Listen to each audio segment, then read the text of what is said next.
Bienvenue dans cette nouvelle capsule vidéo. Aujourd'hui, je voudrais traiter avec vous un sujet qui est essentiel dans la période que nous vivons. C'est comment utiliser cette période de restriction pour vous permettre de libérer votre âme encore plus rapidement. Donc avant de vous parler de conseils que je vais vous donner, je vous invite à vous inscrire à cette chaîne, à vous abonner et à cliquer sur la petite cloche pour pouvoir recevoir les notifications des nouvelles vidéos. Depuis un peu plus maintenant un an, le divin nous fait une grâce extraordinaire de nous priver de plus en plus de liberté. Et c'est un sujet important parce que ça doit nous permettre, nous interpeller et nous permettre de comprendre finalement qu'est-ce que c'est que la vraie liberté. Est-ce que la vraie liberté, c'est de pouvoir consommer,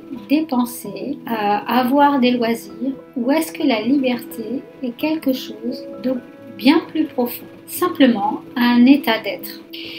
Et en fait, ce que nous sommes amenés à expérimenter au fur et à mesure de ces augmentations de restrictions, c'est notamment, il y a d'autres éléments bien sûr qui nous sont amenés à expérimenter, mais notamment cette notion de liberté et de pouvoir expérimenter que la liberté, c'est quelque chose qui vient d'abord de l'intérieur, d'une part, et d'autre part que la vraie liberté, c'est de pouvoir choisir et que le seul choix que nous avons à faire, au final, n'est pas de faire des choix dans ce que nous avons à faire ou pas. Il est simplement le choix permanent d'agir et d'être, soit en fonction de notre âme, de notre Jivatman, ou en fonction de notre ego et de nos peurs. Et à chaque seconde, ce choix est de nouveau proposé. Et finalement, c'est vraiment ça la liberté. Et cette liberté de choisir entre ces deux façons d'être, eh bien, c'est cela que l'on appelle la toute-puissance. La toute-puissance, c'est quand nous choisissons chaque fois que nous choisissons la manière d'être de l'âme. Et donc, le sujet, vraiment, il est d'apprendre peu à peu, grâce à ces contextes, à libérer justement notre âme pour lui permettre d'être sur le devant de la scène à chaque instant. La chose la plus difficile, certainement, pour pouvoir faire cela, c'est d'accepter, d'abandonner toutes nos vieilles manières d'être, et en particulier, eh bien, il est vrai qu'en tant qu'être humain, nous sommes incarnés dans un corps qui est hérité de l'héritage animal, avec tout un tas de choses qui sont de l'ordre du cerveau reptilien, de l'inconscient, et donc tout un système qui est dans nos différents corps, qui sont le corps mental, vital ou émotionnel, et le corps physique, et qui sont des recherches de la survie du corps.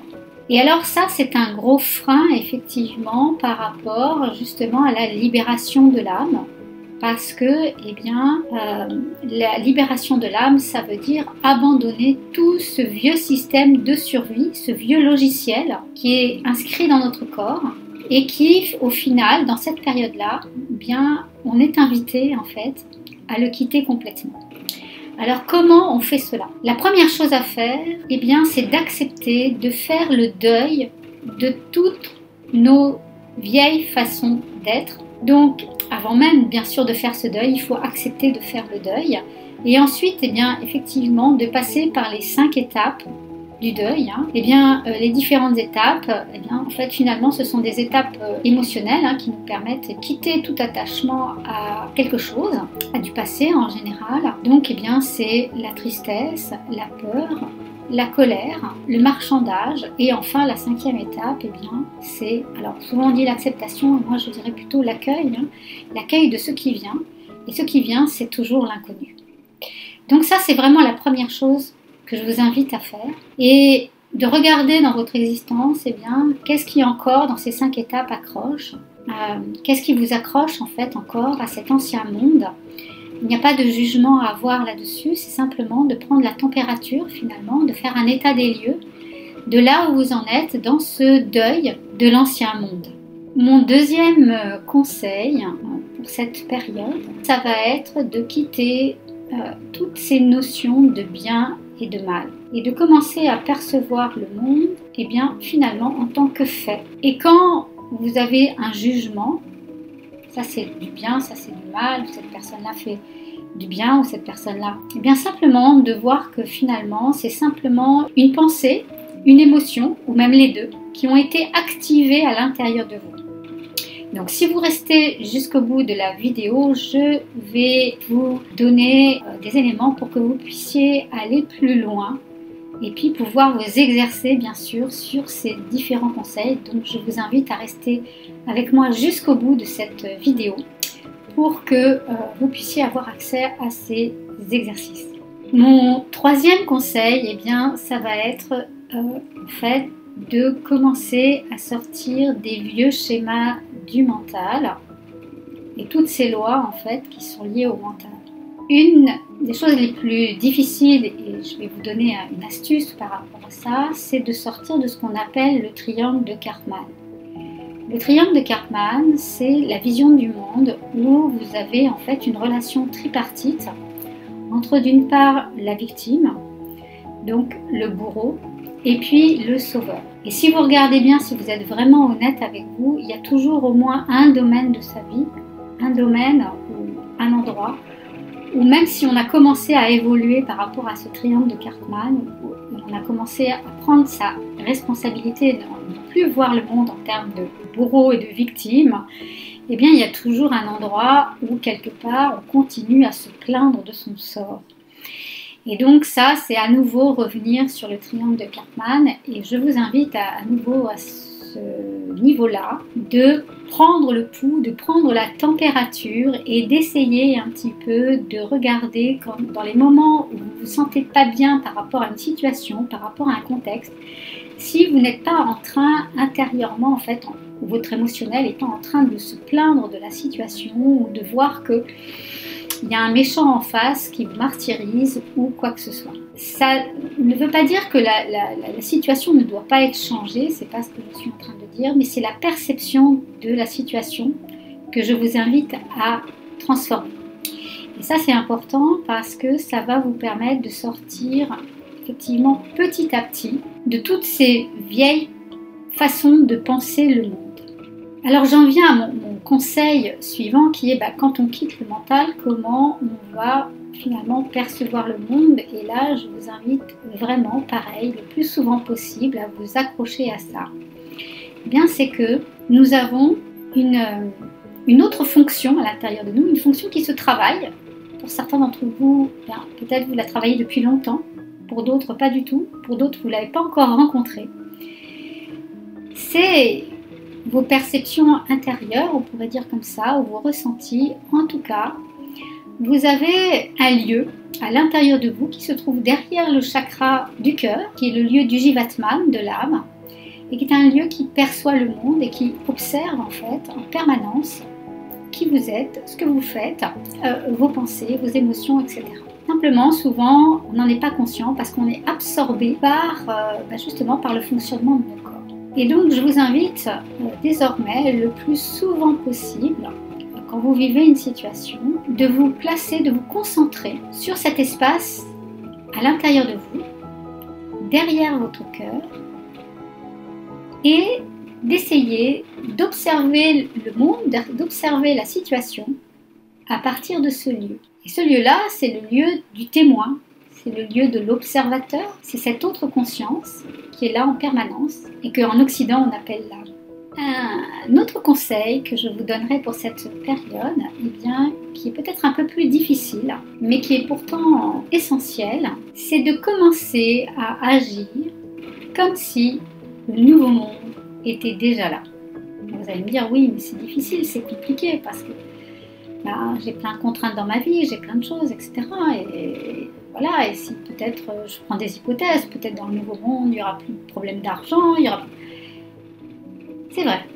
Simplement, pour faire arriver quelque chose, en fait, il faut déjà le ressentir dans toutes ces cellules. Et donc, je ne dis pas que ce conseil-là, vous allez pouvoir l'appliquer dans tous les domaines de votre vie, dans tous les éléments.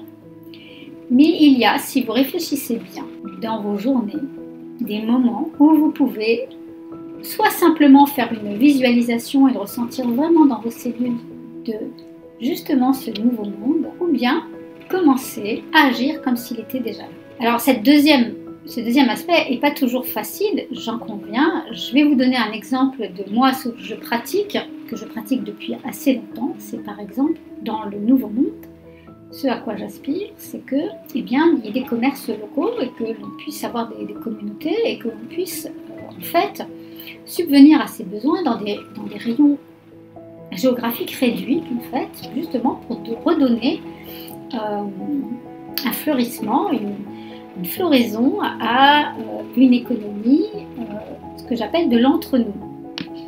Et donc ça veut dire qu'effectivement, les moyens de locomotion qu'on a aujourd'hui, comme la voiture, comme tout ça, eh bien, on n'en aurait plus vraiment besoin, ou peut-être un vélo, ou peut-être des choses qui consomment moins d'énergie. Quand je parle de ça, je ne parle pas simplement que ça se passe en ville, je parle que ça se passe partout. Et donc c'est vrai que personnellement, je n'utilise pas la voiture.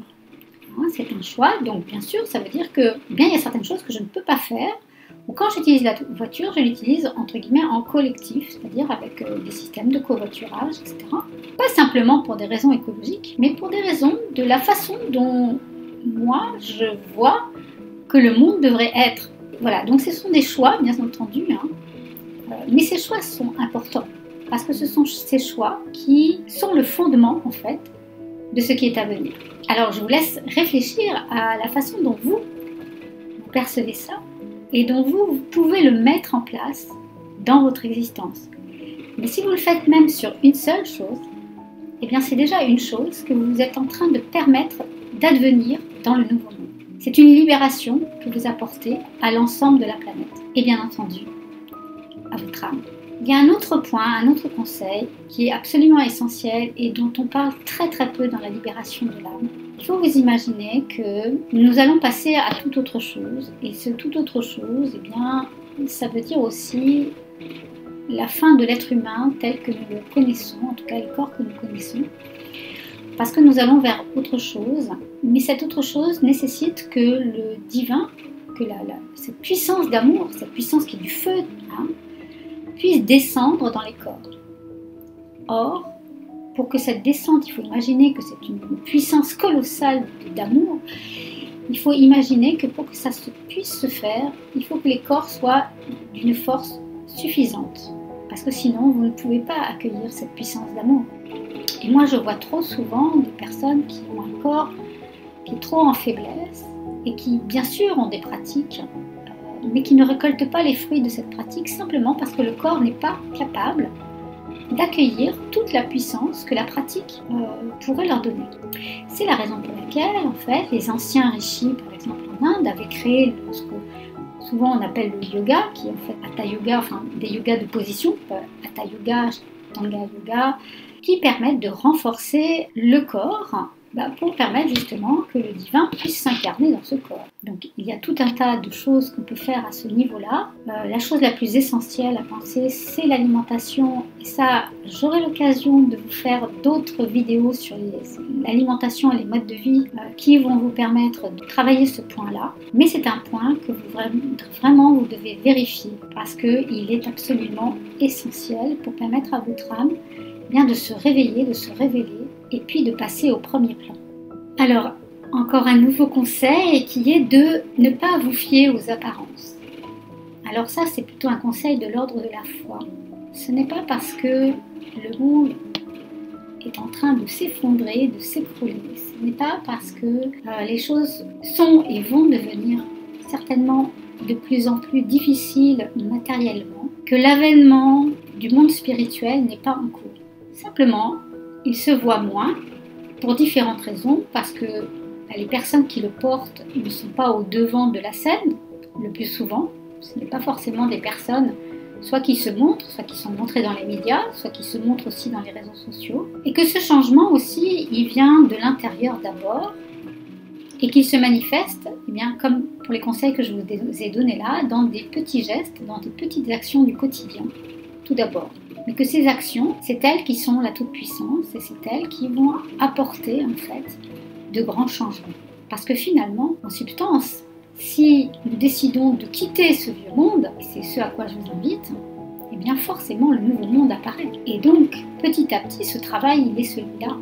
c'est que de prendre la mesure, la conscience et les actes qui permettent de petit à petit sortir de l'attachement au violon et de créer le nouveau. Enfin, mon dernier conseil, c'est de ne rien attendre. Ne pas attendre un sauveur, juste être dans cette volonté, dans votre quotidien, de faire ce travail intérieur, de suivre juste ces conseils. Et puis pour vous aider également, je mets sous cette vidéo un petit livret d'exercices qui va vous permettre d'œuvrer dans cette libération de l'âme. Alors, vous allez retrouver des exercices qui ne sont pas dans cette vidéo, je vous le dis tout de suite, mais qui sont les premiers pas, finalement, d'une pratique, qui est la pratique du yoga intégral de Sri Aurobindo, qui est le yoga qui nous amène dans ce nouveau monde, même si, pour la majorité des personnes qui travaillent dans l'avènement du nouveau monde, elles ne sont pas toujours conscientes du travail derrière de Sri Aurobindo, mais ça n'a pas absolument aucune importance. En tout cas, ce livret va vous donner des exercices concrets que vous allez pouvoir mettre en œuvre jour après jour pour pouvoir avancer intérieurement et libérer votre âme et surtout utiliser cette période qui, comme je vous le redis, est une grâce immense que nous fait le divin pour nous permettre de nous détacher facilement de cet ancien monde et nous permettre d'aller dans le nouveau qui nous attend déjà. Je vous invite à aimer cette vidéo si vous avez aimé ces conseils, de la partager également pour m'aider à faire connaître et la chaîne et ses conseils. Et puis n'hésitez pas à me mettre des commentaires sous la vidéo pour me dire quels conseils vous allez mettre en place dans votre existence, quels conseils vous avez déjà mis en place. Et puis également, si vous avez des suggestions de sujets que vous souhaiteriez que je traite, eh bien, n'hésitez pas également à m'en faire part dans les commentaires. J'y répondrai avec grand plaisir. Je vous souhaite une excellente journée.